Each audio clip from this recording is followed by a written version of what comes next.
एक बार एक लड़के को उसके पिता ने संत कबीर के पास भेजा और कहा कि रोज उनके प्रवचन सुनो।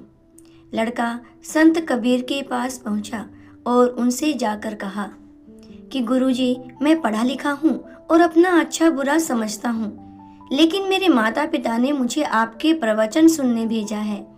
आप ही बताइए, मेरे जैसे समझदार इंसान को सत्संग की क्या जरूरत है।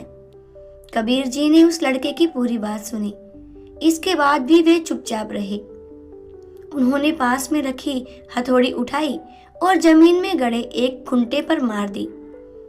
ये देखकर लड़के को कुछ समझ नहीं आया। कुछ देर बाद वह वहां से चला गया। अगले दिन वही लड़का कबीर जी के पास वापस आया और बोला कि मैंने कल एक प्रश्न पूछा था आपसे, आपने उसका उत्तर नहीं दिया। कृपया आज मेरे प्रश्न का उत्तर दे दीजिए।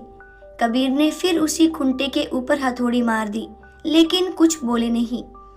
लड़के ने सोचा कि शायद इनका मौन व्रत है, इसी वजह से कुछ बोल नहीं रहे हैं। इसके बाद वह तीसरे दिन फिर आया और वही प्रश्न पूछा। इस बार भी कबीर जी ने उसी खुंटे पर हथौड़ी मार दी। ये देखकर लड़के का धैर्य टूट गया। उसने कहा कि आप मेरे प्रश्न का जवाब क्यों नहीं दे रहे हैं?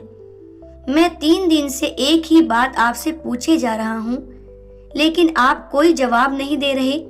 संत कबीर बोले कि मैं तो तुम्हें रोज जवाब दे रहा हूँ। मैं इस खूंटे पर हथौड़ी मारकर जमीन में इसकी पकड़ मजबूत कर रहा हूँ। अगर इस खूंटे की पकड़ कमजोर होगी तो इससे बंधे पशुओं की खींचतान से या ठोकर लगने से ये निकल जाएगा। ठीक इसी तरह का काम प्रवचन करते हैं।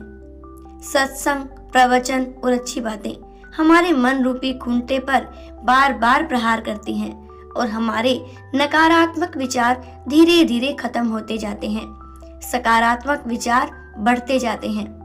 हर रोज अच्छी बातें पढ़ने और सुनने से हमारा मन बुराई से दूर हो जाता है। इसीलिए सत्संग जरूरी है।